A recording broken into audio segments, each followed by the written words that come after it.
अस्सलाम वालेकुम नाज़रीन, मैं हूं शेख रहमत अली, आप देख रहे हैं क्राइम टुडे न्यूज़। नाज़रीन, एमएलसी टीआरएस पार्टी के कविता ने प्रेस कॉन्फ्रेंस की।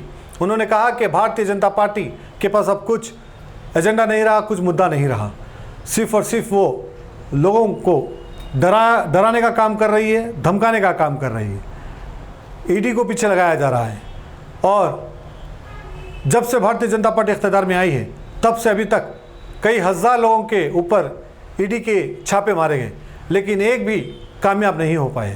ये कविता ने चैलेंज किया और मज़ीद उन्होंने कहा कि जो धर्मपुरी अरविंद है, जो गलत बातों का इस्तेमाल कर रहे हैं, गलत अल्फाजात का इस्तेमाल कर रहे हैं, उनको कहा कि अगर आज के बाद से अगर उनके ख़िलाफ़ कुछ कहा जाएगा तो फिर निज़ामाबाद के चौराहे पर धर्मपुरी अरविंद को खड़ा करके चप्पल से मारा जाएगा।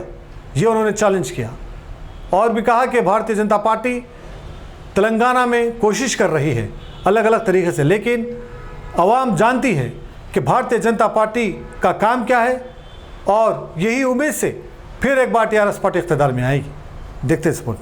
అరవింద్ గుర్తుపెట్టుకో, ఇంకోసారి నా గురించి పిచ్చి పిచ్చిగా మాట్లాడితే నిజామాబాద్ చౌరస్తాలో చెప్పుతో కొడతా, మామూలు కూడా కాదు। తమాషాలు అవుతున్నాయా చూస్తూ ఊరుకుంటుంటే? భాష లేదు, పద్ధతి లేదు, మాట లేదు, మంతి లేదు, కేసీఆర్ గారు గౌరవం లేదు, ఇంకోరు లేదు। ఏం చేసినావు? నీ కాంట్రిబ్యూషన్ ఏముంది తెలంగాణకి? ఎందుకోసం మాట్లాడుతున్నావు ఇట్లా? ఎవరి మీద పడితే వాళ్ళ మీద ఎంత పడితే అంత మాట మాట్లాడితే చూస్తూ ఊరుకుంటావు అనుకుంటున్నావా? బిడ్డ చెప్తున్నా, ఎక్కడికి పోతావో ఎన్నికలలో ఎంటబడి ఓడిస్తా నిన్ను। అదేవిధంగా ఇట్లా మాట్లాడినావు అనుకో, మామూలుగా దన్నం పట్టుకొని తంతం బిడ్డ, ఎక్కడికి పోతా అక్కడ। जी लालू प्रसाद जी ने एक बार बहुत अच्छे से बताया था कि बीजेपी के 3 दामाद हैं, ईडी, सीबीआई, आईटी। तो ये 3 दामाद जब भी बुलाए आ जाएंगे, वही ओपोनेंट्स के घर पे ही आ जाएंगे। तो हालत तो ऐसा ही है, क्योंकि जब से बीजेपी पावर में आई है तब से लेके आज तक तकरीबन 25,000 केसेस ऑपोजिशन लीडर्स पे लगाए गए, लेकिन एक भी केस बीजेपी नेता पे नहीं है। आज जनता को यह सोचना चाहिए कि बीजेपी के नेता पे ईडी क्यों नहीं लगती, आईटी क्यों नहीं लगती, सीबीआई क्यों नहीं लगती? क्या ये दूध के धुले हुए गंगा मैया में पैदा होके आए क्या? ऐसा तो नहीं है ना। क्यों बीजेपी नेताओं पे ईडी नहीं लगती? और जो नेता पे ईडी लगता है, या तो जय मोदी करेगा तो नहीं ईडी होगा, नहीं तो जय मोदी नहीं बोलेगा तो फिर ईडी होगा।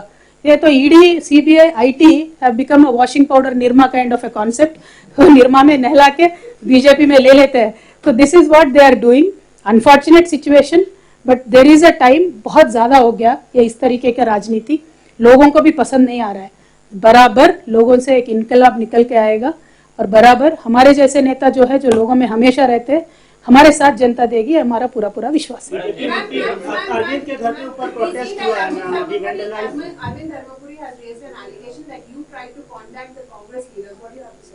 मैडम, मैंने अभी तक बताया था, वो एलिगेशन किस तरीके से अरविंद जी के सपने में है मुझे तो नहीं मालूम, लेकिन आप तो नेशनल चैनल पे काम करती है मैडम, आप खरगे जी को फ़ोन लगा के पूछे क्या मैंने खरगे जी से फ़ोन किया है, बात किया है।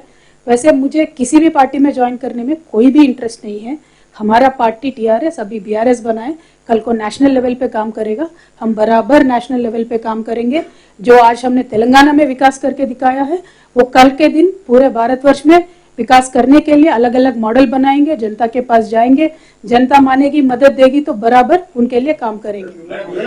उनके पास पूछने को क्या है जी? अरविंद जी हमारे ये क्या बोलते, बुर्दा नहीं मट रहे हिंदी ना, दे लोग कीचड़ के तरह होते हैं हमारे अरविंद जी, इसीलिए हम लोग कोई उनके ऊपर पत्थर नहीं डालते। बहुत चिचोरा किस्म के आदमी है उन्होंने, लेकिन आज उन्होंने एक एलिगेशन लगाया, इसीलिए मैं जनता को क्लियरिटी देने के लिए मैं यहाँ आके बात कर रही हूँ, वरना उनका नाम लेने के भी लायक नेता नहीं है वो। आज अनफॉर्चुनेट है बीजेपी में इस तरीके के नेता है। तो मैं जनता से इतना ही अनुरोध करना चाहती हूँ, आप पॉलिटिक्स में डिग्निटी मत गिराइए।